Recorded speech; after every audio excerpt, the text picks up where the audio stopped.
So we are here for another episode of Cape Ann Today with State Senator Bruce Tarr. Hi, Bruce. How are you today? I'm doing great, thanks. How are you, Heather? I'm good. It's the Good. end of a long week for you. The state Senate passed a climate bill, and you proposed an alternative bill. So I'd like to talk about what the Senate passed and what was in your alternative bill and why you wanted it there. Absolutely, Heather. And I would say that this is one of the most important subjects that we could be dealing with in the legislature. And this week, it was very important that we did try to address the situation. We've already passed a number of bills on this subject. I've been happy to be involved with most, if not all of them. And this week was an opportunity to look at what should be the next steps that we take. And I am deeply committed to decarbonization and adapting to climate change and trying to face the very real threats that we face, that we see all around us, particularly on Cape Ann. So the question this week was, what should be the next path that we follow? And the Senate bill was a very large bill, as presented by the Committee on Senate Ways and Means and released last week. And it was very heavy on the side of demand and consumption. And so there were provisions, many of which I agree with, that were in that bill that had to do with increasing the rebates for electric vehicles. I had actually offered that bill and put a separate bill together a few weeks ago, but they were in this bill. Also, the idea is in the bill to be able to add charging stations to the rebate program, because for a lot of folks, it's a significant hurdle to have the charging station after you've purchased the electric vehicle. The two really go together. So there were a lot of things that were in the Senate bill that related to increasing the electrification of transportation and of building space conditioning.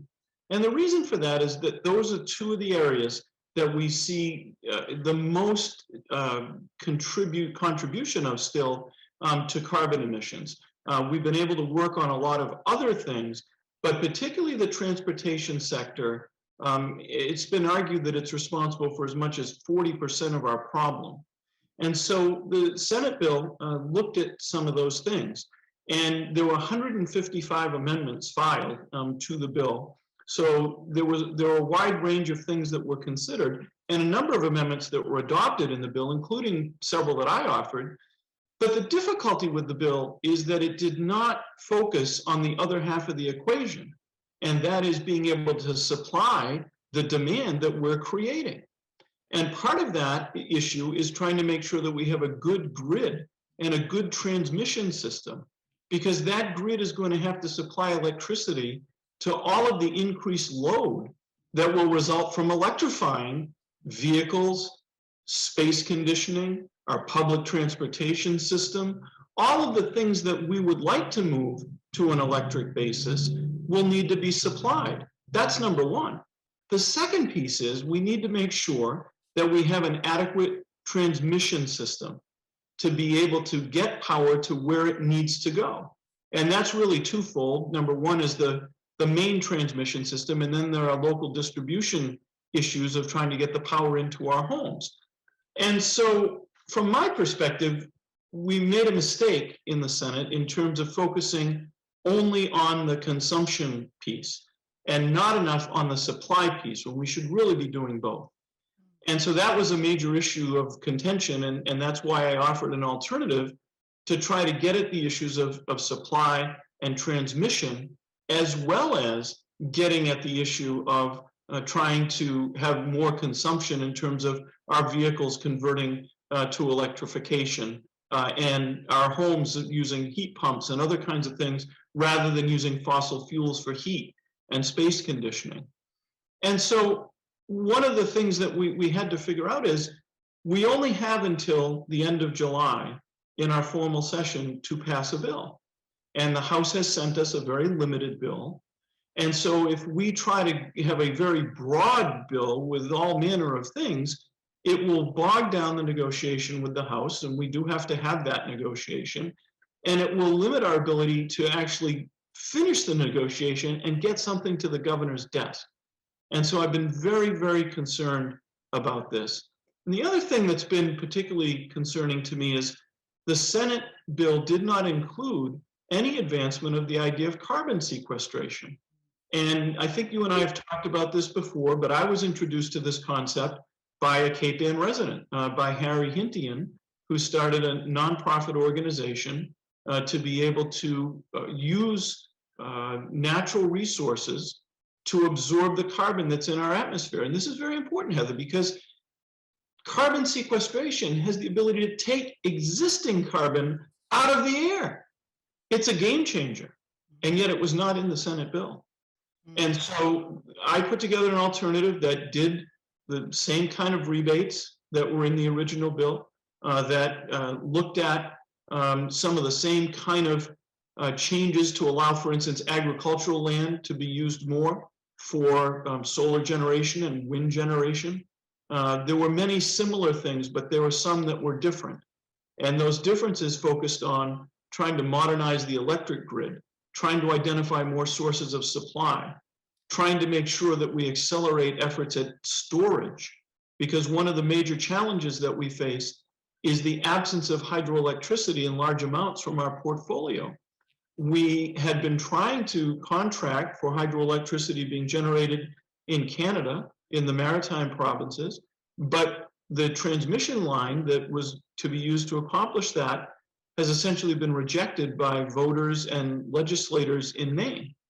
And so if we don't find something to replace that, then we have a problem with what's known as base load, the consistent need for power, because we know that wind and solar sources are intermittent. The wind isn't always blowing and the sun isn't always shining. And so either we have to find another way to get hydroelectricity here to be able to supply base load, or we have to have storage. And so we were trying to pursue storage in our bill as well. And the other significant piece is the Senate bill applied $250 million to these problems, but did not use any federal American Rescue Plan Act money. And we have about $2.5 billion of discretionary ARPA funding remaining. So our bill took only $250 million of that, but put it together with the $250 million in state funds so that we would have $500 million to go to work. And one of the things that we would do with that extra money, again, thinking about the transportation sector being important, is to create a grant program for school buses and a grant program for our regional transit authorities who run buses every single day that could be electrified if we can help make it cost effective to do so. So we used some of our funds for that. We also used some of the additional funding for a complete top to bottom plan to overhaul our electric grid to make sure that we can get the electricity to where it needs to go.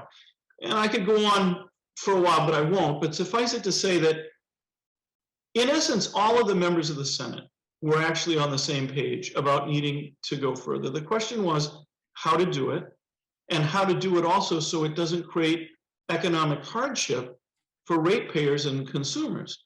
And so the Senate bill, as presented by the Committee on Ways and Means, allowed for increases in the cap that right now is applied to offshore wind procurements. Our alternative did not make that change, kept the cap in place. So I could go on for a long time, but I will say this. One of the things that I was most pleased with in the debate in the Senate were the remarks of my colleague, Senator Mike Barrett from Lexington, who was in charge of developing the bill that was released on the part of the majority.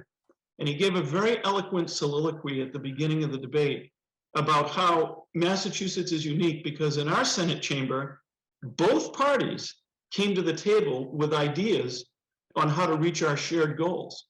And the debate was more about how to get where we want to go than whether we should get there. And so I was really pleased with that and really pleased with the debate. Of course, it's never easy when you are on the losing side of a vote, as I was, but there's more to go in this process. And I'm hopeful that we will yet get a final bill that can go to the desk of the governor this session. No, I was going to comment how sad it is to keep listening to your bill that did not pass and all the good things in it. I was getting sadder and sadder, right from the rehauling our electric grid to, the grants for school buses to electrify school buses. Well, and I don't want to give the wrong impression. There are many good things in the Senate Ways and Means version of the bill as well, but this is a question of prioritization. And as far as I'm concerned, before we can have a major shift to consumption, we also have to increase supply and transmission. And that's the basic difference that played itself out on the floor of the Senate. Right. And so you mentioned that there will be a considerable conversation in conference committee reconciling the House bill with this bill. So just for our listeners, you want to summarize what's in the House bill right now? So the House bill is largely around the procurement of additional offshore wind. And that idea makes a lot of sense. Now, there are some issues in the House bill, again, around the price cap that is on those procurements and who should be in charge of those procurements. But the House bill is much more limited and essentially makes the argument that we should make more purchases of offshore wind and we should use that as a tool for economic development. And so when we go to conference committee, there'll be 3 members of the House and 3 members of the Senate sitting down together to try to figure out how to reconcile that much more limited bill that's a lot more about procurement of additional supplies of energy, and the Senate bill, which is about a whole spectrum of things. And that's going to be a challenge. Mm.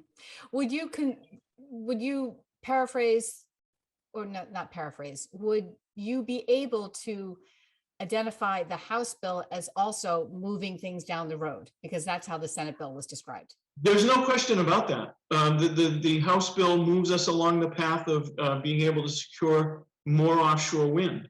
And one of the things, by the way, that's important about that to folks on Cape Ann is we have to ensure that these additional procurements of offshore wind generation do not threaten the survival of the commercial fishing industry.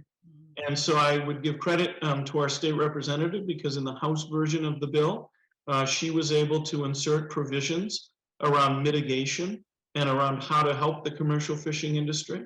And in the Senate version of the bill, even the one that passed, I was able to work with Senator Mark Montigny from New Bedford, and we got similar amendments to say we're going to look at mitigation for the commercial fishing industry. We're going to prioritize projects that are not threatening to the commercial fishing industry. And in the Senate version of the bill, we're going to set up a new stakeholder group to meet regularly and make recommendations from the commercial fishing industry on how we can best adapt to the development of offshore wind. Well, before we run out of time, let's move on to the marijuana bill that was passed recently in the state Senate. So, one of the things that has been an issue since we started seeing the development of marijuana facilities in the Commonwealth has been the host agreement that is negotiated between the host municipality and the marijuana facility, whether it be a grow facility or a retail facility. And there have been allegations that the impact fee that's charged as part of those agreements oftentimes does not reflect the actual cost of the municipality to deal with the impact of the facility. And so there was brought to the floor of the Senate a bill to look more closely at tracking actual expenses to the fees that are charged by the municipalities. And that, in fact, did pass as part of the bill. But there are other issues that we still need to address with regard to some of these facilities, and particularly with regard to the development of consumption facilities. So the bill that passed actually creates a process for communities to allow consumption on site at a facility. And yet, in Massachusetts, our laws for marijuana have not kept pace, have not been analogous to the laws for the consumption of alcohol. So, for instance, in Massachusetts, there in effect is no open container law for operating a motor vehicle with an open container of marijuana. There similarly is no implied consent law that's effective. And part of the reason for that, by the way, is that there's no breathalyzer test for marijuana that's been yet developed that's effective. So they aren't completely analogous, but we need to address these things as well in terms of roadway safety. And so I was able to secure an amendment in the Senate bill that would cause us to look at being able to do both of those things, being able to understand what an open container law would look like for marijuana, and being able to understand technologies as they develop for roadside testing and field sobriety testing to ensure that we don't have impaired drivers because they've consumed marijuana.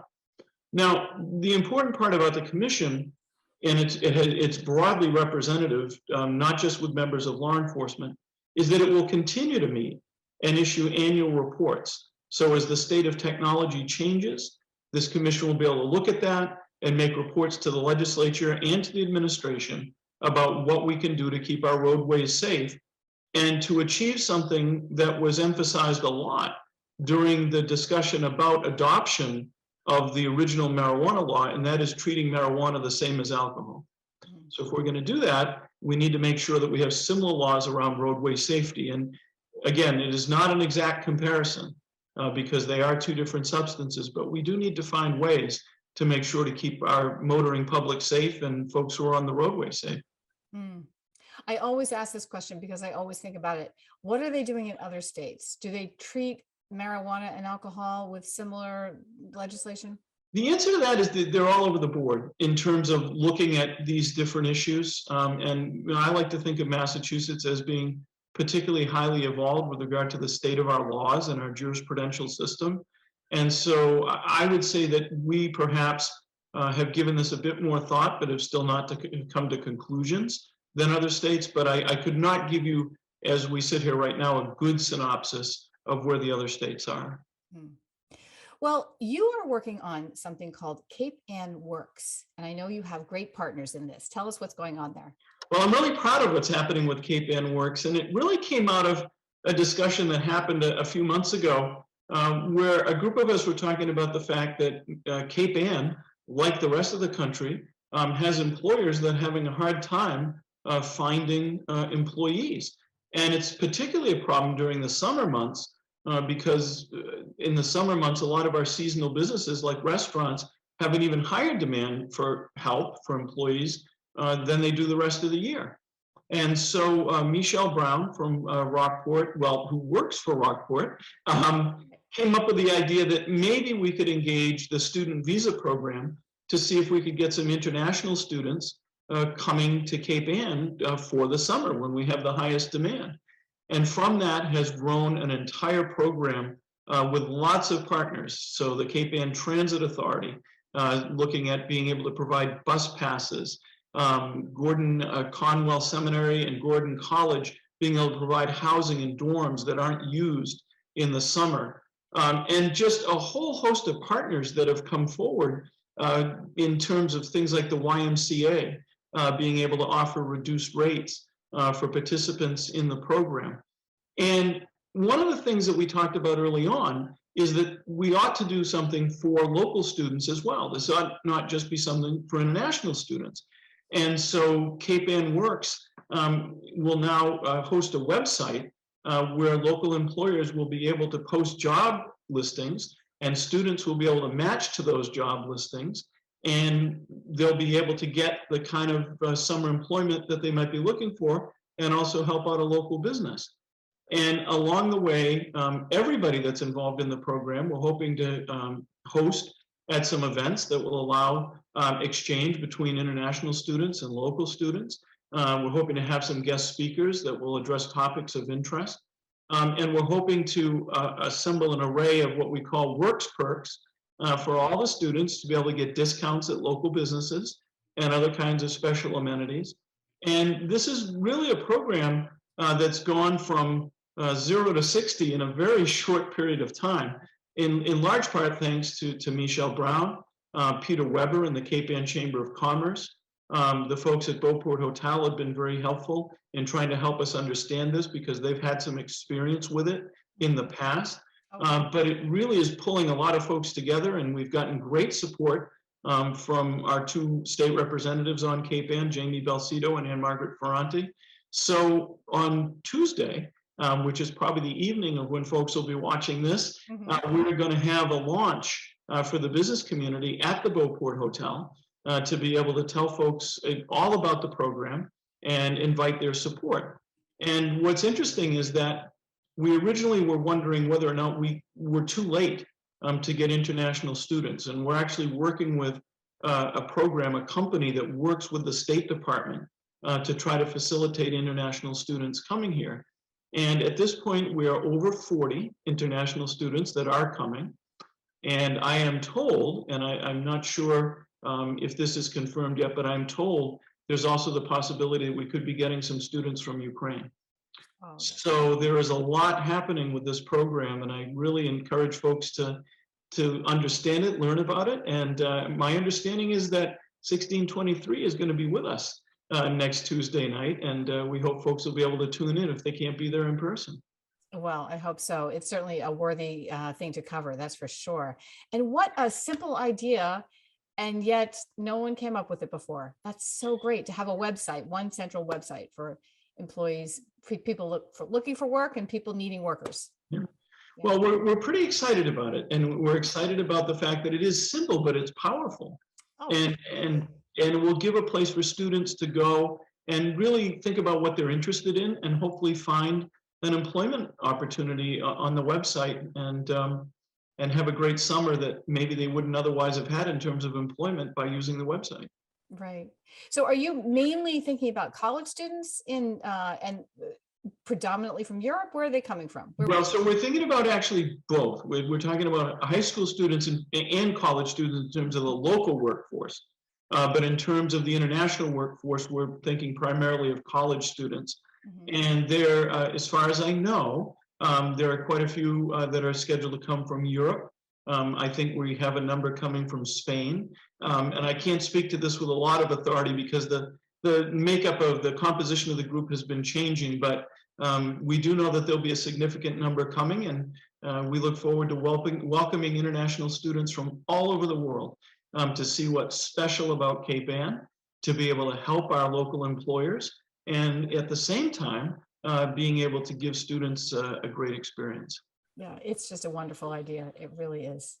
Okay, last story is a bittersweet one.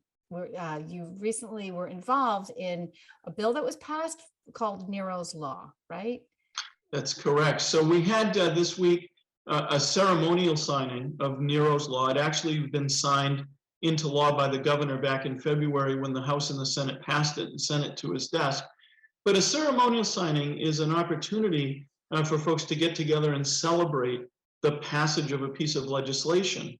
And in this case, there was a very particular importance to the day when the bill was signed in ceremonial fashion, because it was 4 years to the day since the incident in which Yarmouth Police Sergeant Sean Gannon lost his life while serving a warrant at a house in Yarmouth.